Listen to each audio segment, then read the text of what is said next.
Good evening, friends. Tonight, let's step into the smoky, bustling, and slightly sticky world of medieval taverns.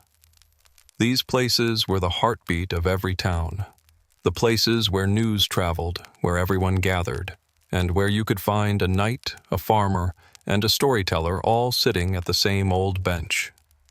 Taverns weren't just for spirits. They were where laughter, danger, and illness mixed freely under a patchwork roof. Before we start, if you find comfort in these stories, consider giving a gentle tap on the subscribe button. And share with us in the comments where you're listening from and what time it is in your part of the world. I always love seeing the tapestry of listeners from so many places. Now, dim the lights. Maybe turn on a small fan for that soothing background hum. Let's wander together. Imagine yourself trudging down muddy streets, the air thick with the scent of horses, smoke, and whatever's stewing in the town's largest pot. Rain has just passed, leaving everything slippery, your shoes included. You're weary, hungry, and have narrowly dodged carts twice today. You need a place to rest and something to drink. But how do you spot a tavern in these times? There are no glowing signs here, no reviews to guide you, and certainly no phone to ask for directions. What you do have is your sense of hearing.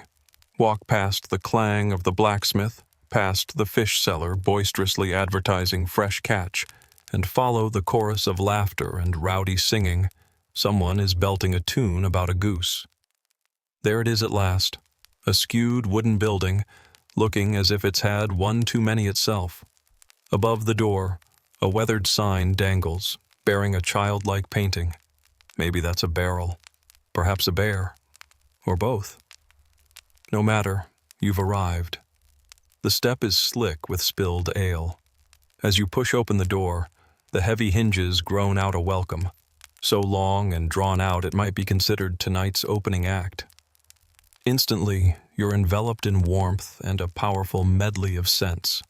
Wood smoke, damp wool, strong ale, and something roasting that you can't quite identify. Inside, ceilings are so low, tall folks must stoop. The floor isn't wood, but packed earth, covered with scattered straw as an attempt to keep things cleaner. It doesn't help much. There are no tucked-away corners, no servers bringing menus, and certainly no quiet. This place has only two moods, loud and shuttered because of fire. You spot an empty spot on a crooked bench by the hearth. It's damp. You'd rather not think about why. Off to one side, someone is heatedly debating the whereabouts of a missing chicken. To the other, a man is asleep, still clutching a soup ladle. Under a table, a one-eyed dog busies itself with a bone. And this, my friend, is just the entrance. You step inside, and the door shuts with a heavy thud, sealing you in. The air feels thick, like an old blanket that keeps you warm but not entirely comfortable. Your eyes slowly adjust to flickering candlelight reflected against walls stained with years of soot and smoke. Every shadow seems alive. Even the chairs look ready for a quarrel. In the corner, a fire blazes, its warmth welcoming, but also sending smoke up to a chimney that doesn't do its job. Every breath is filled not just with smells, but with memories. The air carries the sour sweetness of ale, the sharp tang of sweat, the must of wet straw, hints of old bread, and the promise of onions. No perfumer could ever capture this mix. Tables and benches are deeply scarred by knives, etched with names, and wobble as if with stubborn pride. The benches groan beneath piles of muddy boots and heavy cloaks, and the weight of choices, good and bad. The floor's straw does its best to absorb spills and soften the unfortunate fall of those who have had too much. Walk carefully. One wrong step and you're ankle-deep in something best left a mystery. Around you, the crowd buzzes. A living, breathing organism. Loud laughter at one end, fierce bargaining over pigs at another. A woman slams down a mug, losing half her drink to the floor, and no one even stops their conversation. Nearby, a man stares with the vacant look of someone lost in either deep thought or confusion about being seated. Someone sneezes abruptly, and a whole section of the room leans away in synchronized caution. Yet, despite how overwhelming it all feels at first, there's something inviting here. The tavern, for all its roughness and confusion, is alive. It pulses with energy, like a gathering place before news screens or town meetings existed. You find your seat, perhaps a little damp, perhaps holding a curse or two, but tonight, it's yours alone. Looking around, the arrangement of tables and benches seems accidental, as if someone tipped over a wagon full of furniture and left everything as it landed. There's no well-defined bar, just a sea of uneven tables, scattered barrels, and wooden crates pressed into service as seats. Only the fire serves as a clear gathering point. People cluster close, drinking in warmth and stories, while those further away make do with ale. The makeshift bar is simply a thick plank laid across two barrels, sagging under the weight of mugs, jugs, and elbows. Behind it, the keeper of the tavern is everywhere at once, pouring drinks, calling out orders, and throwing steely glances at regulars slow to pay what they owe. There are no printed menus here. You ask for what's available and await the answer, which is most often simply ale, or perhaps wait and see. A narrow, uneven staircase leads upward. If you look closely, a tired old boot dangles from the post, a decoration or a warning sign nobody knows. Some taverns hide a back room, possibly for storage, for games of chance, or for settling debts with a permanent solution. It's best not to ask. Windows are covered with greasy rags or animal skins. Every surface gleams with the polish of generations of elbows, boots, and countless spilled drinks, along with the occasional stray chicken.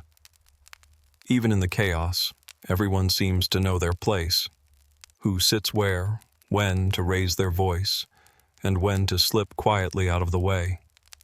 It may be disorderly, but the tavern buzzes with unspoken rules everyone understands. At the helm stands the tavern keeper, not the lord of the land or the taxman, but the real ruler here. Maybe it's a grizzled, thick-armed man, or perhaps a sharp-eyed woman whose gaze can silence noise in an instant. They've heard and seen it all, greeting regulars with a nod, eyeing strangers, and making sure troublemakers think twice. The keeper manages everything, serving drinks, balancing debts, keeping the peace when tempers flare, often all from memory, since few can read or write. Their mood shapes the night. In good spirits, the room hums. In a foul mood, the wise drink quietly and avoid jokes. They mediate arguments, settle disputes, and are always ready to take swift action to restore order. Everyone knows not to anger the keeper. Need information or protection? This is who you quietly approach. Some have children, spouses, or even foundlings helping them. A small army ferrying drinks, cleaning messes, and dodging drunk patrons. What seems chaotic to you is, for those inside it, a finely tuned system, centered around the one person who keeps both the ale and order flowing. You finally ease down onto your bench, dodging elbows and spilled broth. Your throat aches, your feet are damp, and it's time for a drink. But set aside dreams of a varied wine list or chilled glassware. Here, drink options are few, tepid, and sometimes a bit of a risk. First, there's ale, unfiltered, unrefined, brewed right in the back room. It's thick, cloudy, and occasionally sports floating bits of grain or something less identifiable. Never cold, and always poured from the same barrel, you drink and hope for the best. There's also mead, honey wine. The word sounds fancy, but it's strong, often too sweet, and sometimes has a surprising kick. Mead made by the tavern keeper might taste like pure sunshine, or like something better left in the hive. It usually finds its way to noble visitors or the insistent bard. Next comes cider, crisp and sharp when the apples are fresh, more sour if those apples spent time on the ground before being collected. Served in mugs likely to double as soup bowls by dawn. It's popular in orchard country, or for those wishing to drown out the person beside them. Wine, if you can call it that, exists, but is rare and usually reserved for lords, clergy, or lucky merchants. For everyone else, it's thin, sour, and comes with a joke. And water? That's a gamble. Wells were often questionable, and boiling used precious fuel, so even children were raised on ale, not so much for the heady feeling, but for safety. No one mixes cocktails here, and sizes are generous. Your mug might be wood, clay, or tin, sometimes still clinging to flavors of last night's supper. You raise your drink, inhale, and taste. It's warm, it's bitter, it's old-fashioned, and on nights like these, it's perfect. If it's wet and goes down easy, you call that a good vintage. After the first drink, hunger reminds you that your last meal was just a handful of grain. But don't expect to be spoiled.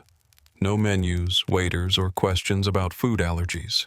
You simply ask what's left and hope that it's both filling and only mildly mysterious. Usually you're served a bowl of pottage, a thick stew of whatever grains, vegetables, or bits of meat were found that day. It's cooked and added to daily, becoming something of a culinary history stretching back to Monday. If there's meat, it's likely to be from small wild animals, unlucky birds, or an unfortunate chicken. Sometimes game, sometimes a flavor that's been aged too long. Your bowl is wood or clay. Your spoon might be your own or your fingers.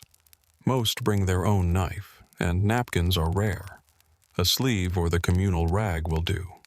Bread is available, often dark, hard, and sturdy, almost a tool itself. If you get soft bread, it was likely baked today. If not, chew slowly. Cheese, too, strong, smelly, and often fiercely spirited in its own way. Some nights there are salted fish or pickled eggs. The special is always whatever was too plentiful to finish yesterday. Still, in the soft flickering of the fire, surrounded by noise and warmth, it's strangely satisfying. You're not looking for luxury, but for enough to eat, and maybe even a touch of comfort if you forget to look at what's floating in your soup.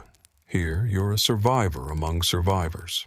Once you've settled in, it's the people who provide the real show.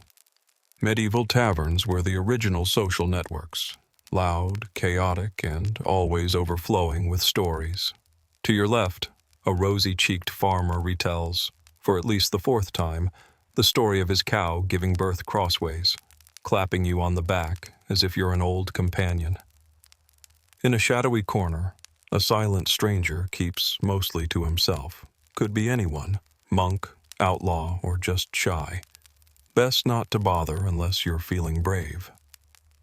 By the fire, a soldier with battered armor spins exciting, mostly invented tales of dragons and legendary swords. His stories might be fantasy, but no one really minds.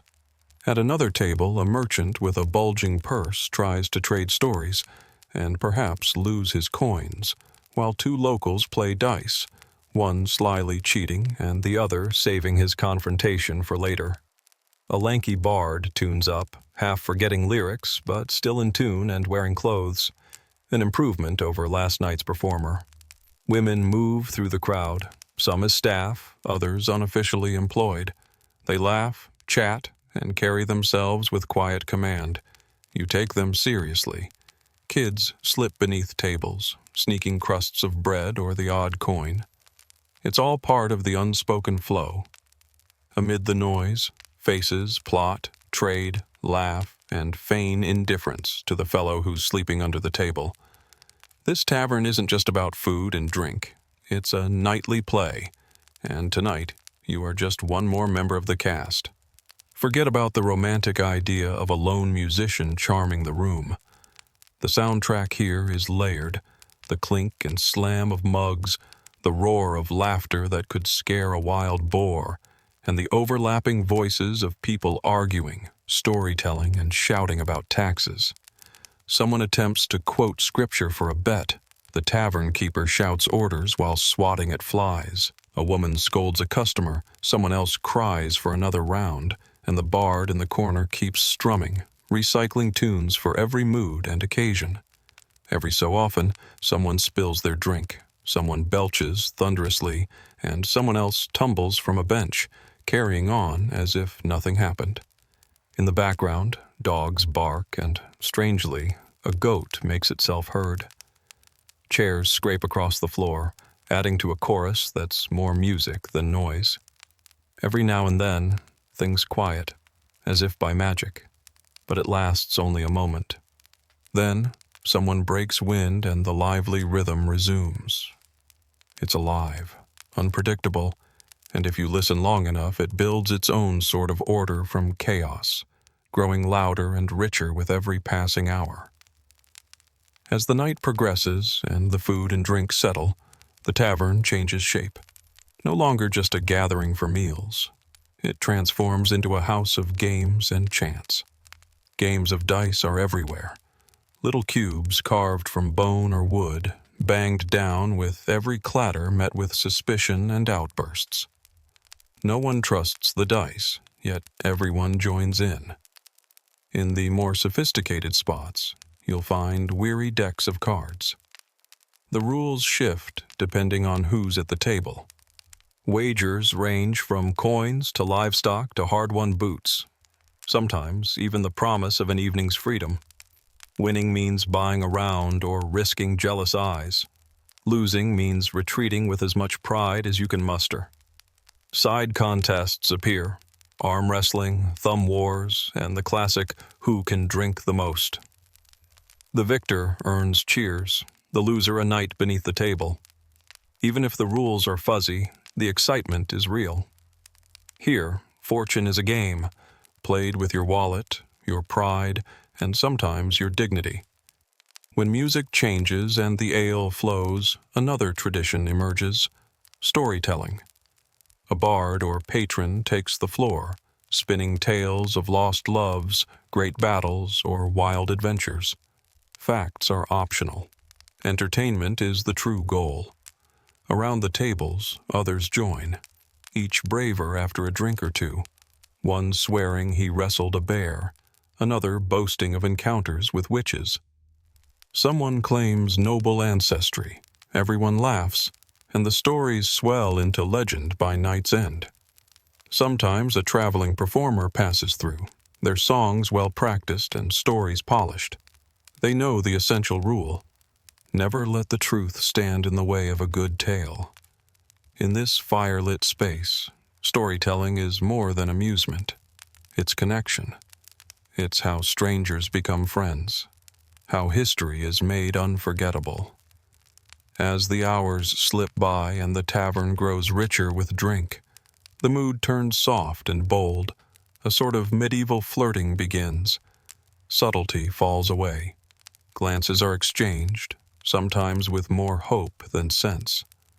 Compliments are spoken or slurred, sometimes met with laughter, sometimes with a crust of bread thrown playfully to a round of cheers. Women, whether staff, travelers, or regulars, are accustomed to fending off admirers. Would-be poets, strength contests, and odd party tricks abound, many resulting in laughter, some in a bruised ego. For those in need of company, a quiet arrangement might be made, discreet but known to all. Jealousy flares, and nothing invites a fight faster than a jealous look or a lost bet. Right there, as you expect, a squabble breaks out, maybe over spilled ale, maybe over dice, maybe for a reason no one remembers. Suddenly, the music is drowned by shouts. A stool tumbles, a mug crashes. Someone throws themselves into the fray, more eager than skilled. Most ignore it, sipping calmly, knowing that fights in these places are as common as spilled stew. The fights rarely spiral into real danger. Most end with torn shirts, pulled hair, and someone sitting dazed against a wall. The keeper of the tavern wades in, club in one hand, soup ladle in the other, restoring order quickly. When it's over, it's truly over. Fighters are pulled apart, fresh mugs appear, someone starts a song, and within minutes, even the sorest combatants are sharing a drink. Here, wounds become stories, and nicknames are earned the hard way. With the brawling behind you and the bard now asleep beside his instrument, you feel sleep creeping in. Don't imagine comfort and fine sheets. The rooms, if you're lucky enough to have one, are reached by rickety stairs, their floors uneven and roofs low. Beds are really straw-filled mats, thin and well-worn. You keep your boots on and your knife close, not for calm but for caution. You share blankets, and along with them, every sound and scent.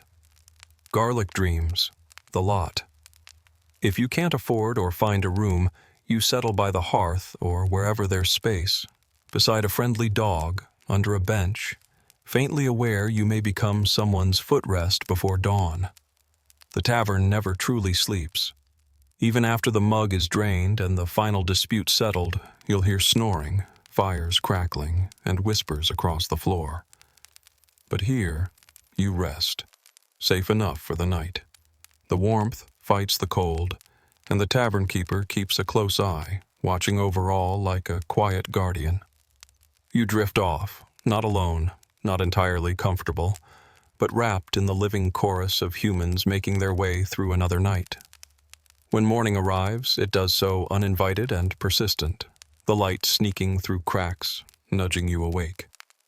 The tavern looks different in the cold dawn air, quieter now, but still alive. You wake to find a stray boot on your chest, someone rambling in sleep about taxes, and the bard curled up under a table. A chicken hops by, pecking at old crusts, and no one wonders where it came from. The fire has waned, and the air is chilly and thick with last night's smoke. Some guests stir and groan, not quite ready to face the world. The keeper is already at work, banging a ladle, sweeping straw, and reheating something in the pot. That's your signal. The day has begun. No hot breakfast buffet. If you're lucky, there's leftover stew, thicker than ever. Ale has been stretched with water, bread is rewarmed, and no one has the energy to complain. Still groggy, you check for your belongings. 2 coins and a button remain. Both boots are there, one now decorated with fresh teeth marks. New arrivals trickle through. Travelers, workers needing a drink before facing daily chores. Stories from the night before are retold, details skewed, but all agree the previous evening was memorable. You survived. The din, the flirting, the dice and flying benches. And through all that, one truth stands out. The tavern wasn't just a place for food and drink, it was the heartbeat of the town. Before there were gadgets or printed news, this is where stories began and grew. Travelers might bring news from distant places, soldiers from the front, and bards spun songs that tied everyone together, even if the words changed every night. Within these walls, boundaries blurred. Farmers and craftsmen, travelers and those less honest, mixed and mingled. Deals were struck, friendships sparked, feuds born or forgotten, all over mugs of ale. The tavern was court, chapel, stage, and respite from the grind of medieval life, a place to leave your troubles at the door and find, if only for a few hours, the warmth of living among others. Even if the bed was scratchy and the food a mystery, here you belonged. Long before the rise of the corner cafe or local pub, there was the humble, noisy, unforgettable tavern.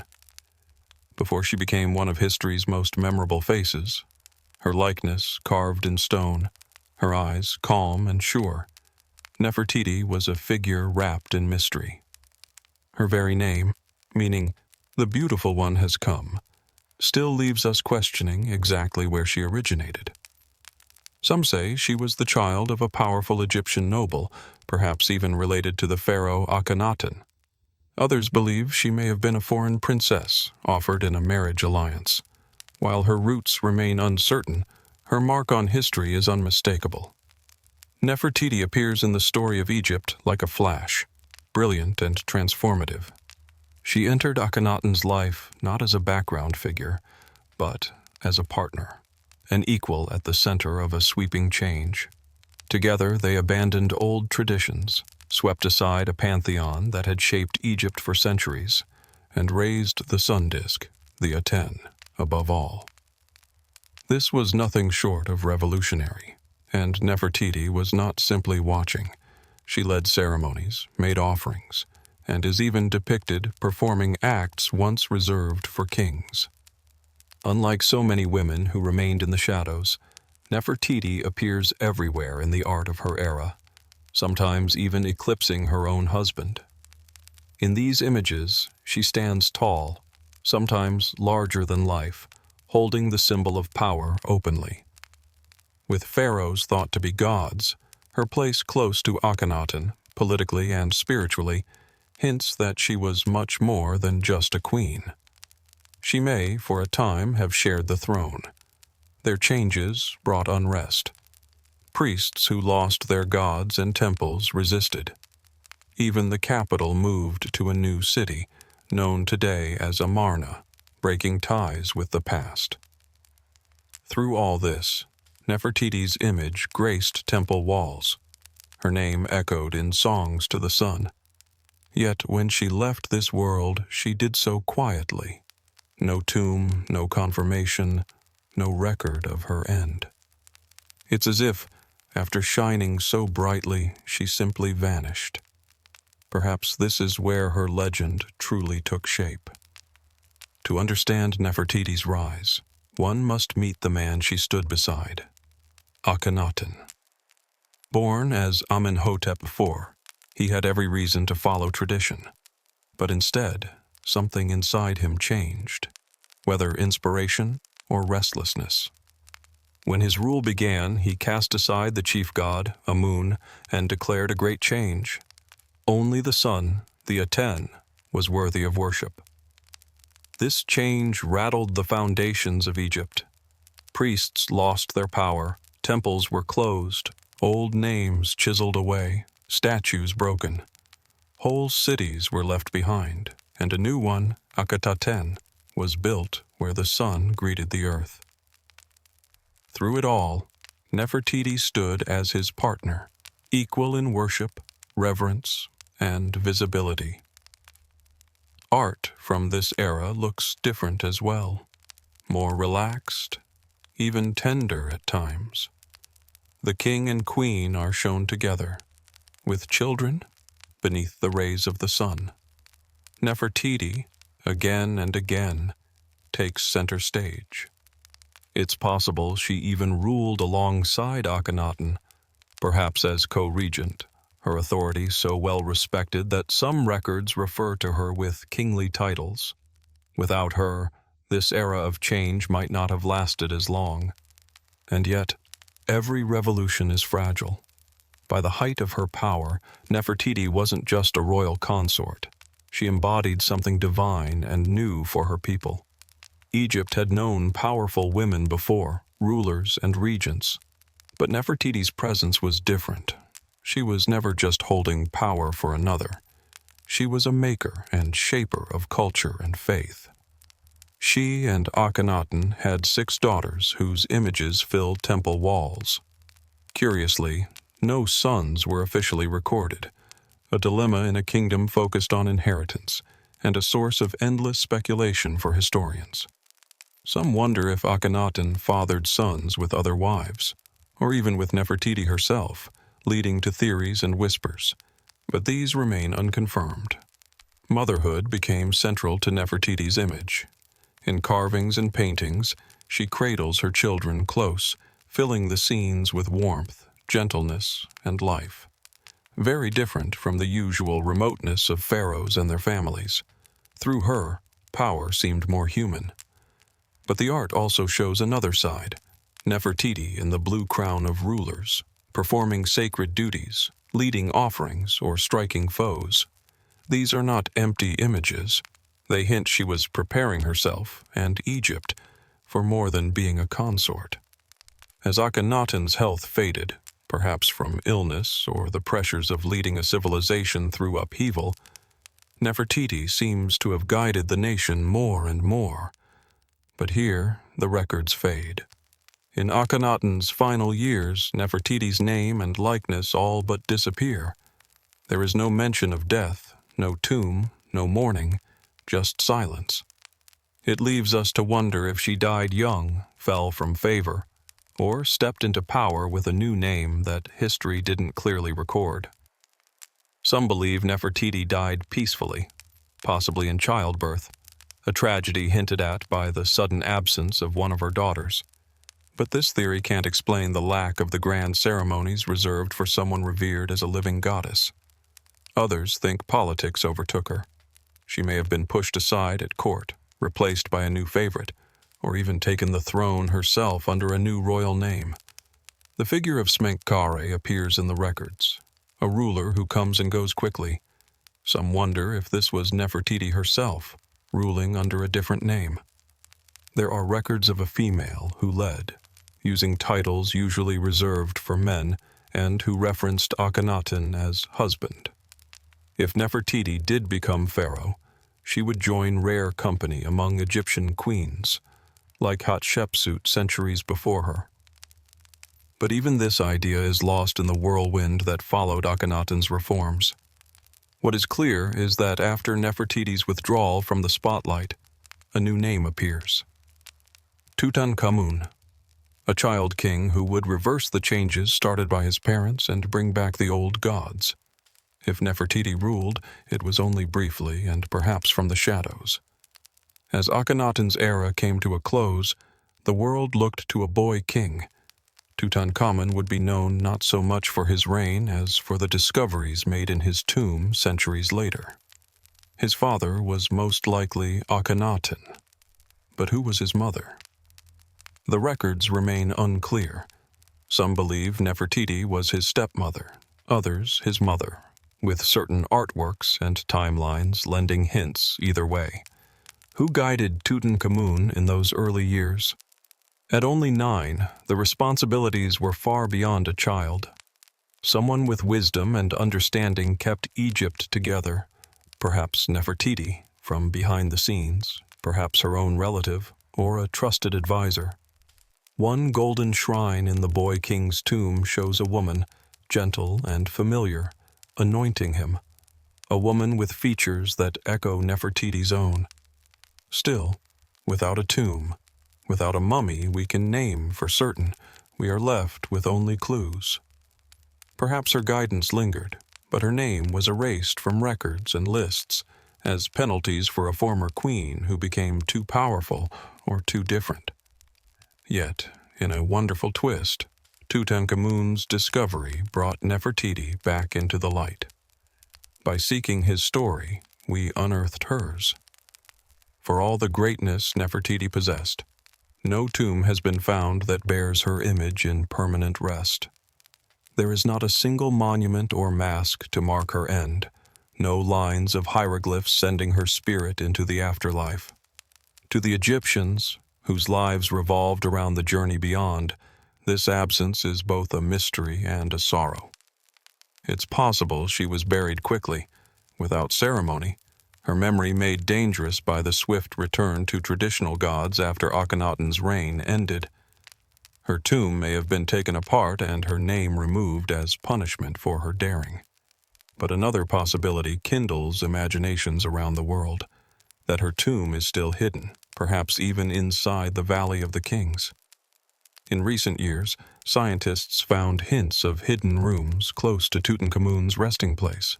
Maybe, just maybe, Nefertiti is only inches away, her story lingering, waiting to be retold. Despite many searches, the final answer about her resting place remains hidden, like so much about this extraordinary queen. Whispers of her influence survive in every carved stone and painted wall, ensuring that her legend, like the flickering candlelight of a long-ago tavern, will never truly be put out. When excavations lost their momentum and funding ran dry, the search for Nefertiti slipped once more into legend. Yet, even in her absence, her presence is felt. Her image appears again and again, etched in stone, painted with loving detail, hundreds of times over. The famous bust, now displayed in Berlin, still looks gently out through museum glass, holding a mysterious grace, as though she carries a secret or waits for something yet to come. Year after year, archaeologists return to Amarna and the valley. Hopes rise and fall with rumors. Will a sealed room reveal long-hidden truths, or will a faded inscription in forgotten sand finally uncover her real name? Or is Nefertiti meant to remain the eternal mystery, a story with its ending missing? If history tried to erase her, it was only for a moment. The pursuit of Nefertiti has never truly ceased. It only shifted and deepened. And so we wonder, her tomb remains unfound, her remains unidentified, yet her memory lingers powerfully. Why is Nefertiti still remembered? The answer lies behind a glass case in Berlin's Neues Museum, where beneath soft illumination, a painted sculpture has held the world's attention since 1912. The bust of Nefertiti. Her head is held high, serene, proud. The slender curve of her neck, the striking blue crown, the almost modern contours of her face, all remain unforgettable, even with one eye unfinished, left perhaps on purpose or simply never completed before the workshop fell silent. She has become timeless. The bust was found by a German archaeologist named Ludwig Borchardt in the remains of the sculptor Thutmose's studio in Amarna. When he brushed away the dust and gazed upon her features, he realized instantly what he had uncovered. In his diary, he wrote, "No use describing it. You have to see it." And once the world saw, Nefertiti became more than a historical figure. She became a symbol of beauty, of strength, of the enduring mysteries of the ancient world. Yet even her bust is not free from controversy. It came to Germany at a time when laws around antiquities were loose, and Egypt has asked for its return for many years. The Egyptians say she belongs at home, where the sunlight once warmed her face, where she once walked beneath the open sky. Still, Germany refuses, claiming the artifact is too fragile to move. Some say the real reason is prestige. Nefertiti draws immense crowds. She is, in a sense, their Mona Lisa. Regardless of where she stands now, Nefertiti's image has changed ideas about ancient women. She was never only a silent beauty. Her likeness radiates something dignified, commanding, perhaps even challenging. She seems like someone who kept secrets, made decisions, and shaped the fate of kingdoms. And in truth, she did. How remarkable that one quiet statue can breathe life into a name almost lost to time. Her resting place eludes us. The details of her death remain unknown. Yet, through the bust, Nefertiti achieved what few could. She became immortal, not in precious metals, but in the minds of people across the world. Her stillness is powerful. Her story outlives the years. Nefertiti's tale exists in a space between what is visible and what is imagined. Few women from antiquity draw such constant wonder, or remain so elusive. She is a contradiction, one of the most represented women of her age, and yet no less mysterious today than centuries ago. Through time, she has been seen in many ways. To some, a goddess in flesh, beauty given human form. To others, a skilled strategist, the true heart of the throne, perhaps even sovereign in her own right. Some imagine her as a tragic romantic, lost in an era of upheaval. Others suggest ambition, even ruthlessness, steering an empire through collapse with poise and foresight. What is certain?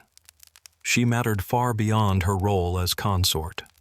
Her images rival those of kings. Paintings place her at rituals, ceremonies, even in the midst of battle. Beside power, yes, but also holding it in her hands.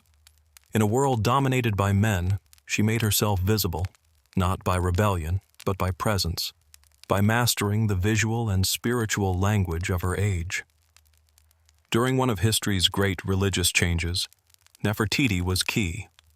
It was her husband Akhenaten who promoted the new sun worship, but it was Nefertiti who seemed to embody it, acting as the earthly face of divinity, the link between the radiant Aten and the people. She was not only servant to the gods, she appeared as their image in the world below. When she vanished, there were efforts to erase her entirely. With the fall of Akhenaten's reforms, her name was purposefully omitted, her statues destroyed, inscriptions defaced.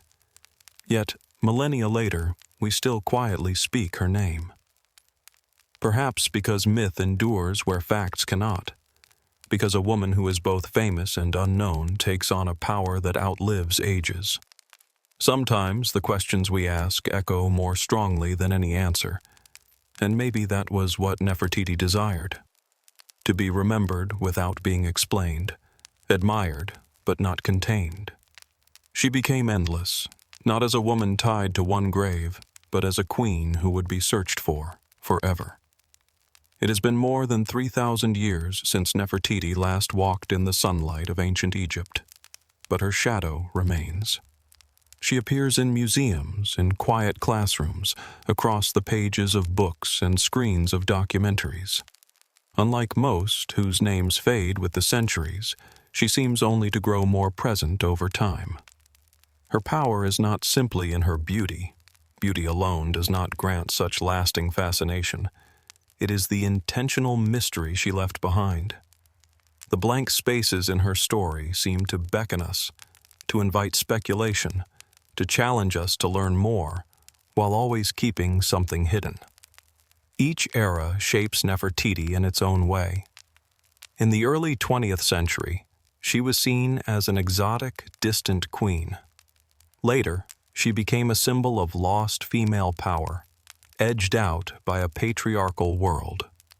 Today, we see her reimagined in many forms. Fashion inspiration, political leader, perhaps even Pharaoh herself. These are dreams, not just facts. And perhaps that, more than anything, is the truest afterlife. To the ancients, immortality was not simply preservation of the body. It was living on in memory. To be seen, to have one's name spoken, to be remembered. This was to outlast death itself. Nefertiti, by fate or by her own design, achieved this. Her face is recognized everywhere. Her tale, fragmented though it may be, continues to capture hearts and minds. In the end, her greatest achievement was never the riches of a burial chamber, but the lasting curiosity she inspired. She left a perfect enigma, a life half revealed, half erased, but impossible to set aside. In that, she found a final power, not simply to rule, not just to shape faith or raise royal children, but to become truly timeless.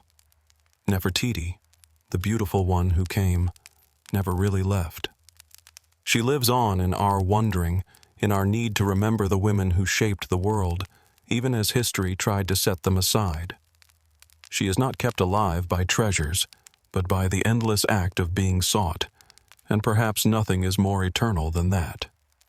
Far away, where the clouds ride low over distant hills and the wind murmurs in bamboo groves, lies a different kind of dragon. Not a beast of story or flame, but a sleeping giant forged by time, shaped by hard hands and quiet dreams. Here, among the mountains, the long G rice terraces, called the dragon's backbone by those who live nearby, curve along the hills like ancient scales, glimmering with water, rice, and pride. From afar, the terraces seem to coil across the landscape, a living shape pressed into the earth. Up close, there is more. Water travels softly down hand-dug channels, seedlings dance in the wind, and early morning mist gathers like the slow breath of a resting creature. These terraces were never the result of haste. Their story reaches back over 700 years, when the Zhuang and Yao peoples, drawn to the mountains, chose to make the slopes their own. They faced little flat land, had no machines, and instead asked, "How do we grow food here?" The answer unfolded through generations. With only stone tools and bamboo baskets, they carved the mountains little by little. Each new terrace was an act of teaching the land to support them. Rain became resourceful. Steepness turned into support. Rice began to flourish where once only gravity held sway. Over time, the terraces grew to resemble a dragon at rest, enduring, cherished, revered. This was not simple farming. It was a quiet partnership. People and nature joined in balance. No corner of the mountain wasted, no part forced to conform. The land was shaped with care, listening to wind and water alike. The dragon's backbone still feeds villages today, but more than that, it stands as a reminder of what patience can build. In a world rushing forward, these terraces were never chased into existence. They were nurtured, shaped layer by layer, born from hopeful dreams. Walking among the Longji terraces, one enters a world crafted by perseverance. There are no signs of machines here, no marks left by heavy equipment or distant corporations. Every curve, every drop of water is placed by hands wise to the rhythm of earth. Long ago, those first settlers gazed at these steep, harsh slopes, not as barriers but as possibilities. They turned to wooden shovels, stone hoes, and baskets slung over tired backs. Across time, terraces took shape, horizontal lines, held by stones stacked and placed by hand. This was no random act. It was deliberate. Each level had to balance just so, able to hold and share water across the mountain. A mistake could doom a whole section. Too steep, and water runs wild. Too flat, and it stagnates. Instead of rulers, they used tradition. Children learned from elders, elders learned from the land. The result is a landscape not defying nature, but flowing with it. From deep valleys to cloud-high peaks, the terraces spiral upward, mirroring the land's every slope, not shaped by mountains but by people. No engines, no blueprints, only time and faith that even the steepest ground could feed a family. To this day, the terraces work just as before, planted, cared for, restored. There are no shortcuts here, no rush to abandon old ways. They endure because they hold a truth. When roots grow deep, tradition survives any storm. If the terraces are the dragon's sinew, water is its heart. It flows quietly, carried not by pumps but by ancient channels, slipping from mountain sources through every tier. This careful system does not exist by chance. It is the terrace's quiet secret, the reason they have lasted so long. High atop the mountain, rain and springs are captured, led along ditches and canals. Gravity becomes the silent helper, guiding water down from one terrace to the next, each sharing what it needs, never more, never less. No valves or switches are needed. Instead, there are simple gates, stone or wood, opened and closed by hands experienced in their use. An overflow could wash away the next field. A leak could mean dry earth. So the villagers walk the ridges each day, adjusting, listening, feeling the water's flow. It is less like farming and more like playing a melody. One wrong note, and the balance is lost. Water does more than nourish crops. It reflects the sky. In spring, flooded fields turn silver, catching clouds, sun, even stars, mirroring heaven on earth. Then, as summer arrives, water thickens with new growth, green stalks swaying as far as the eye can see. In autumn, The water gleams among gold, and when winter comes, snow falls softly on the silent terraces. The dragon sleeps, but its channels remain, waiting for another spring. In these mountains, spring is not announced by flowers, but by returning water. As snow melts, streams return, carrying life into the expectant terraces. The fields mirror the sky. The dragon stirs. Quietly, the people begin the work their ancestors once did, planting the first seeds of the new cycle. There is no ceremony, just simple rituals. Farmers of all ages rise at dawn, walking barefoot on slender paths, carrying baskets across their backs. The air is thick with the smell of damp soil and wind. The fields, recently flooded, shine like polished stone. This work has never been for machines. Every rice seedling is grown in a nursery, then gently pressed into the mud by hand, one at a time, row after row. The workers move slowly, repeating a careful pattern all day, sometimes for weeks. Children watch and copy, learning by standing in the water, by feeling how the mud moves, by judging distance with their eyes. Here, knowledge is lived, not taught from books. Planting is not just work. It is a kind of quiet ceremony. Offerings are made, songs are sung, elders scatter the first seedlings for luck. Each new field is a promise, to the mountain, to ancestors, to those still to come. No one rushes. The planting becomes a meditation, a gentle dance with the earth. Soon enough, green shoots rise from the water, standing as a sign of hope. Each seed is a quiet wish, each row a gentle stand against hunger and speed. So the pattern begins again, not with noise or haste, but with hands in the soil, eyes lifted to the sky. The dragon wakes, the mountain draws breath, and the future is sown a single seed at a time. Scattered along the terraced hills are the villages, the living heart of the dragon's backbone, places like Ping'an, Dajai, and Jingkeng. These are more than clusters of houses. They are living memories. Homes built of wood, nestled on stilts, protect against rain and the steep earth. Roofs, dark and slanted, echo the curves of the terraces outside. From above, they seem like lanterns floating on the emerald waves. Within, life is plain, warm, and shared across generations. Families cook over wood fires. The smell of rice wine and bamboo drifts out into the cool air. People here belong mostly to ethnic minorities, the Zhuang and the Red Yao, each with their own ways and stories. Red Yao women are easy to recognize. Their long black hair, never cut since childhood, is twisted into graceful shapes atop their heads.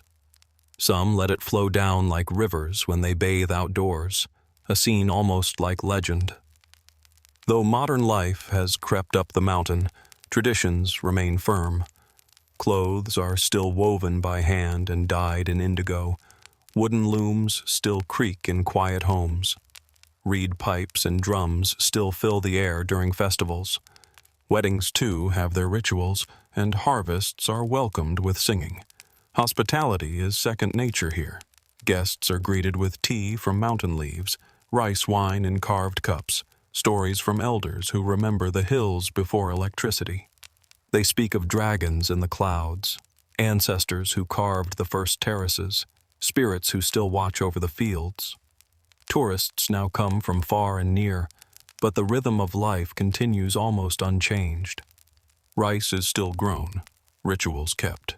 The terraces, like the mountain people, endure, not by resisting what is new, but by absorbing it gently, like water flowing one step at a time. Here, in the folds of the dragon, life is never rushed. It moves slowly, reflecting and remembering. To walk in Longji is to tread layers of story. These hills are more than earth and stones. They are woven through with legend, carried on wind and whispered by bamboo. For locals, the mountains are sacred, living beings shaped by unseen hands and watched by spirits. The oldest tales tell of a sleeping dragon, its body stretching along the ridges, its spine marked by the very terraces themselves. People say the rising mist that covers the fields at dawn comes from the dragon's slow breath. There are other stories, too, of ancestors who, during a time of hardship, prayed atop the mountains and, hearing their call, the gods sent rain and taught them how to carve the hills to grow rice. The people followed, and the dragon, they say, guided their hands. These beliefs are not written in books, but sung and acted, kept alive in planting songs, in prayers before flooding the fields, and in the hush that falls on misty mornings. Children grow up with these stories, not as myths, but as truth held in the stones. To mock the dragon is risky. To disrespect the spirits angers the land. Some farmers even today offer a bit of rice wine and a low word for blessing before letting water flow into the fields. Less for show, more because it feels as natural as breathing. Whether you believe it or not, there is something sacred here, woven into the quiet, the clouds, and the certainty that this place is more than the work of humans. It is a living tale, a story told not on paper, but in stone, water, and growing rice.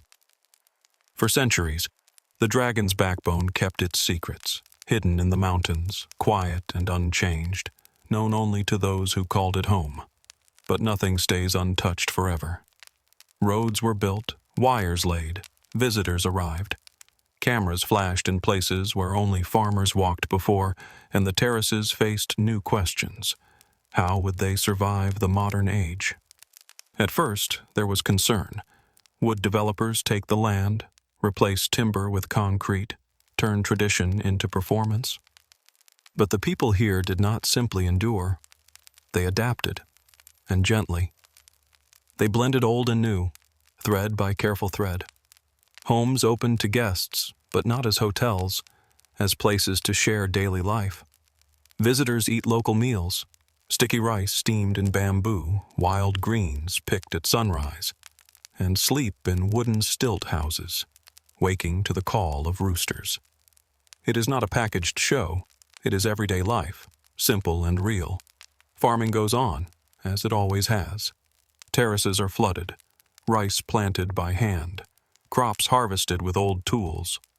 Children study in school, then join in the fields at dusk. Tourism brings income, but rice remains life. One supports the other. Both are necessary. Some young people venture to the city, but many return, drawn back by something more than nostalgia. The sound of water moving through the terraces, the way stars reflect in the ponds, the slow lessons taught by mountain time. Local festivals have become livelier. Yes, microphones now join the old drums, and signs in many languages stand beside sacred springs. But the rituals, the songs, the offerings, those are unchanged. The dragon's backbone welcomes the new not by resisting, but by incorporating, moving with balance. The terraces last, not because they are trapped in a single moment, but because they change in step with the world, never breaking. In a time when old ways are often swept aside, Long G stands as quiet evidence. Progress can move softly. The past can have a place in the present, especially when rooted so deeply in beauty. The dragon's shape is never quite the same, from one season to the next. Where cities might change in years, the terraces shift in weeks. Each season brings a new mood, a new face. To watch them over the course of a year is to witness a mountain living, breathing.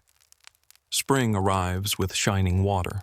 Fields are filled, reflecting sky and cloud below your feet. Some say it is like walking in the sky itself. The fields appear empty, but life is gathering strength. Summer covers the slopes in thick green. Rice shoots rise tall, wrapping the hills in a living blanket. Frogs sing. Farmers in broad hats work knee-deep from morning until dusk. When autumn comes, the hills turn gold. Rice ripens.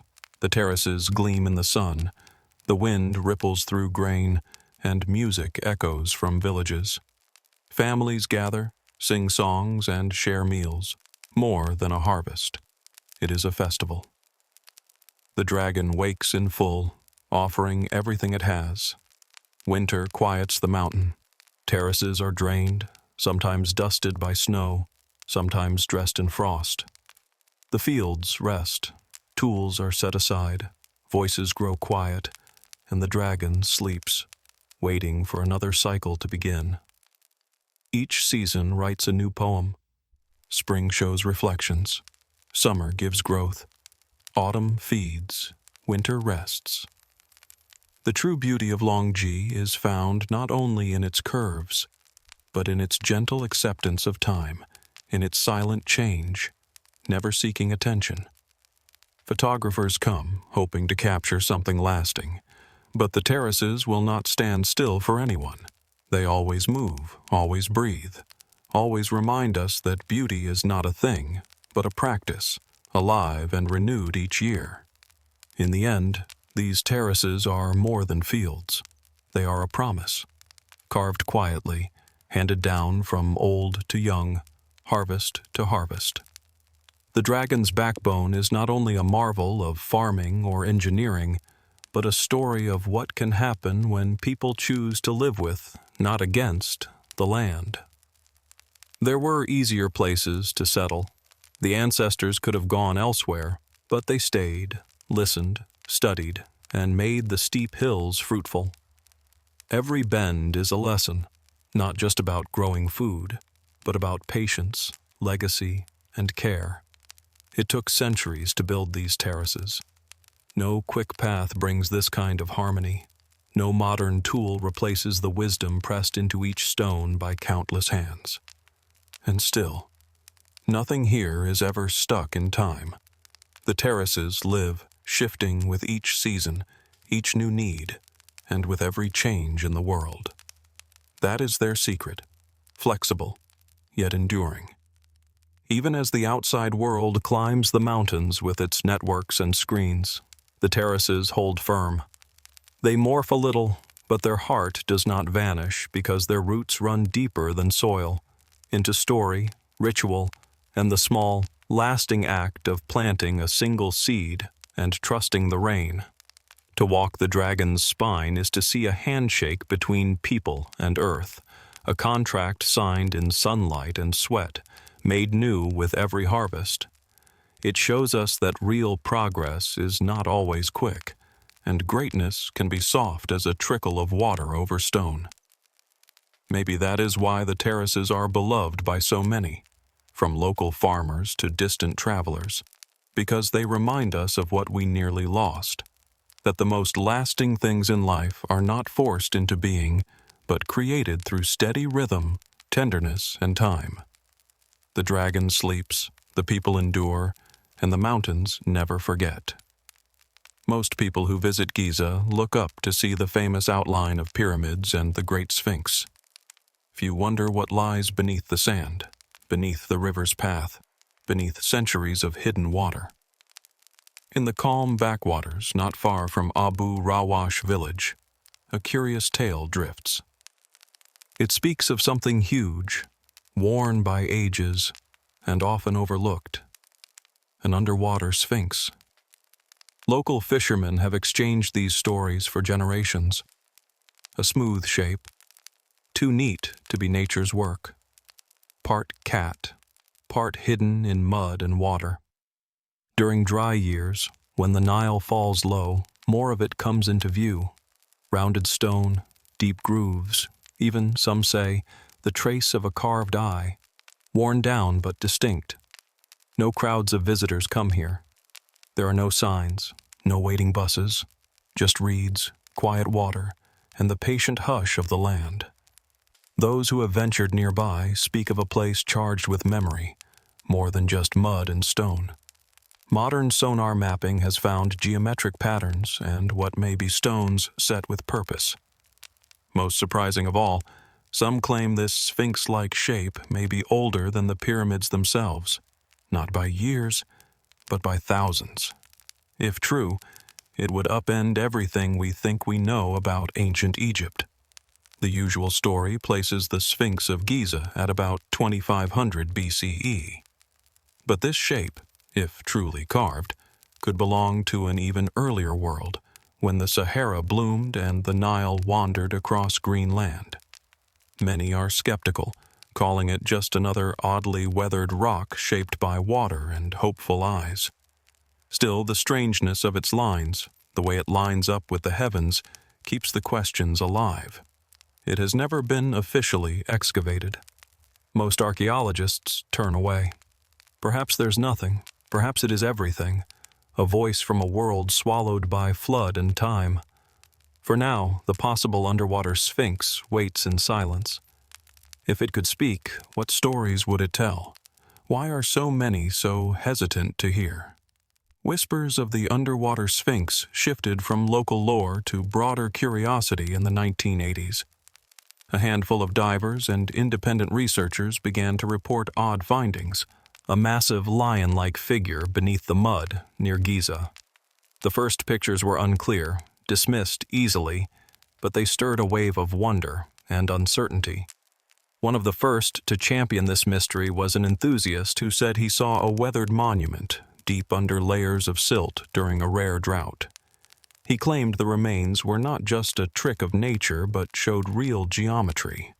Legs, symmetrical sides, even traces of a face. This theory shook familiar timelines. Mainstream archaeology places the Sphinx and pyramids in the 4th dynasty under Pharaoh Khafra. To suggest an older Sphinx, half buried by time, would mean rewriting history far beyond Egypt. The academic community met these claims with caution and, at times, outright disbelief. Without solid excavation, dating, or in-depth studies, the idea was left in the shadows. Many argued it was merely a natural stone shaped by water and time. Egypt's rocks are known to trick the eye. But the unusual readings persisted, and some kept searching. Meanwhile, new voices joined the conversation. Authors, filmmakers, those who chase mysteries on the edges of accepted history.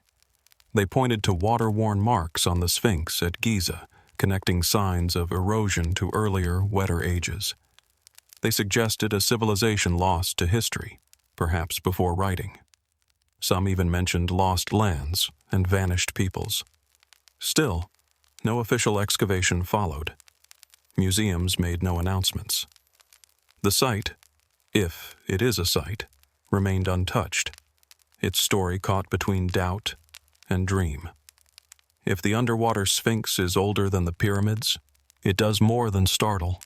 It would transform our picture of Egypt, moving its beginnings back past the time of kings and written words. This idea gained a surprising boost in the 1990s, when a geologist named Robert Schoch examined the Great Sphinx itself.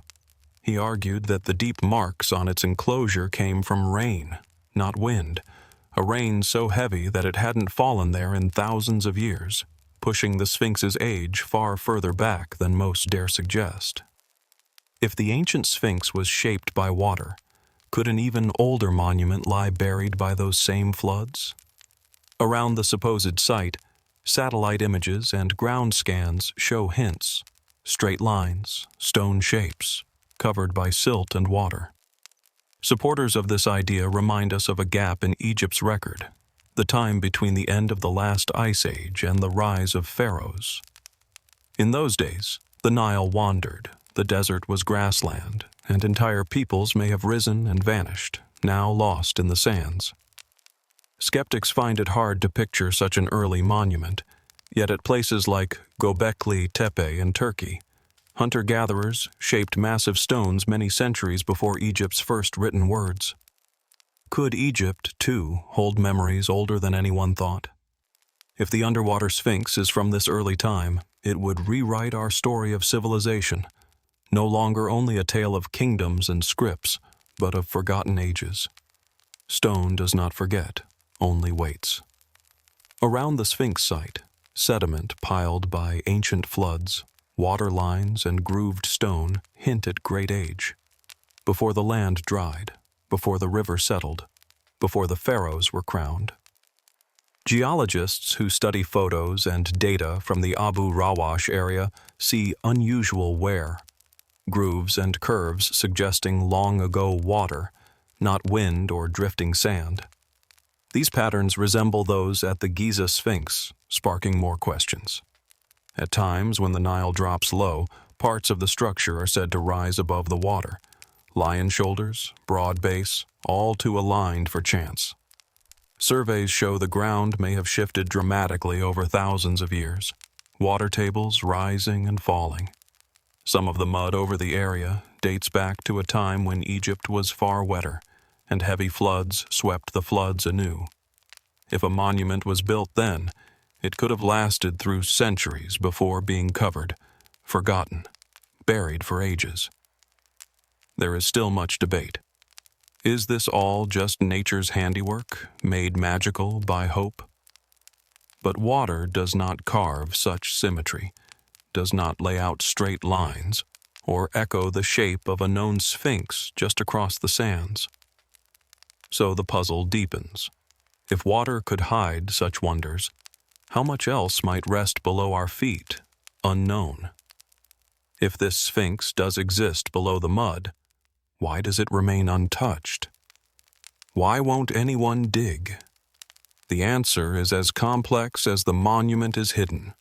Egypt's museums and archaeologists are fiercely protective, with tight rules and careful oversight. Any new excavation demands paperwork, money, teams from many countries, and, most of all, the will to risk old beliefs for uncertain discoveries. The underwater Sphinx has never had a formal dig. Instead, it has attracted attention from independent outsiders and those working on the margins, but their findings remain suggestions, not proof. There are other challenges. The Nile itself is restless. The land often floods. The area is seldom dry. Just reaching any possible stones would mean draining the basin, protecting nearby habitats, and handling centuries of compacted mud and water. It would take years, if not longer. Then there is the question of national pride. Such a find would shake Egypt's story, its confidence, its outward image. The government promotes discoveries that build up the glory of Egypt, not those that ask difficult questions. Some say there have been quiet investigations, but without public records, this remains in the realm of rumor. So, for now, the Sphinx, if it exists, sleeps on under layers of silence. It is deeply ironic. In a land that strives to preserve its ancient wonders, perhaps its greatest riddle is left unnoticed, hidden in open view, unclaimed and untouched. Yet nothing remains unseen forever. To ancient Egyptians, the Sphinx was never only stone, but a symbol, guardian, mystery, a meeting of strength and wisdom. The largest, at Giza, has stood watch for over 4,000 years, gazing toward the sunrise, steady over the tombs of kings. Its origins are still a puzzle. Some say built by Khafra, some say older. Its face changed over time. But if, nearby, another Sphinx has waited beneath the water, one perhaps older, worn, yet still present, what would it mean? History tells of no twin sphinxes at Giza, though later legends hint at twin creatures flanking the sacred. Egyptian builders loved symmetry. Twin statues, twin obelisks, twin lions. Why not twin sphinxes? Some propose that the underwater sphinx might be the original, an early inspiration, later made grander at Giza. If so, the idea was not born with known pharaohs, but from forgotten hands, passed down and reshaped. Its meaning, too, might have changed. Perhaps once a marker of a flood, a sky event, or a now-lost god. The lion was always special in Egypt, standing for the horizon, the doorway between night and sunrise. A sphinx facing the east eternally welcomes the sun. Imagine one waiting long before the pyramids, silent, watching, guarding against forgetting. Such a discovery would not simply change facts, it would remake the myths that shape Egypt itself. As whispers about the hidden Sphinx spread, a quiet divide has grown. One side represents traditional scholars, careful and cautious. The other gathers independent thinkers, seekers, and those drawn to what's left unsolved. Established archaeologists ask for proof, studies, dating, writing, tests. Their caution is not without reason. Egypt's wild stones can trick us, and once a story is set loose, it cannot be easily reclaimed. The past is fragile, but many are frustrated by hesitation. Some who work outside the mainstream, some scientists, some engineers, some just deeply curious, insist the mystery deserves more. They show satellite photos with straight lines, scans finding buried shapes, water-worn patterns that look planned. They wonder if, perhaps, Egypt's silence is about preserving today's story, not seeking yesterday's truth. After all, Egypt lives partly on its ancient wonders. A new Sphinx, especially one rewriting the familiar past, could change everything. Books, films, lectures, all now speak of the underwater Sphinx. For some, it is a symbol of secrets yet to be found. For others, a warning to be careful with long-buried truths. The reality may be somewhere in between, lost among voices and sand. The real question is not only about stone or soil, but about how we allow ourselves to seek. Do we limit our curiosity to what is proven, or chase the hints that call from just out of sight? The underwater Sphinx points to this crossroads. It is not just stone, but a test of our willingness to wonder. For as long as it sleeps, the arguments will continue. Voices above a monument that so far says nothing. There is something haunting about a secret hiding in plain sight, wearing the face of a lion, gazing out from the silent mud of ancient Egypt. The underwater Sphinx, whether real or imagined, captivates. It draws something out of us, a longing not just to find, but to remember. For underneath it all, the story of a forgotten monument touches on a feeling older than archaeology, our fear of forgetting. All through history, cities fall, languages fade, whole worlds disappear under floods, sand, and time. We search the past to find ourselves, to learn how far back our shared story reaches, and to ask what we have lost as we've hurried forward. If the underwater Sphinx exists, crafted by human hands before writing, before pharaohs, it is more than stone. It is a message from an unknown chapter. A sign from a time when people may have seen the skies differently, lived closer to Earth, woven tales we can only imagine. Some believe it is a remnant of a vanished, advanced culture, a theory often doubted. But belief or not, its emotional impact is clear. To think of a monument built before the pyramids, covered by river and then forgotten, is to face how uncertain civilization really is. Maybe that is why this legend continues, to remind us that time is not a straight line, that great things can vanish, and even stone fades if the river runs for long enough. Discovery, the Sphinx teaches, is ongoing. The earth keeps secrets not found in any book. In a world full of quick answers, the underwater Sphinx is a rare kind of mystery, unsolved by science, untouched by certainty. Whether revealed or left in silence forever, it already holds meaning, for it makes us wonder, is the past deeper than we thought? Is there truth at the root of myth?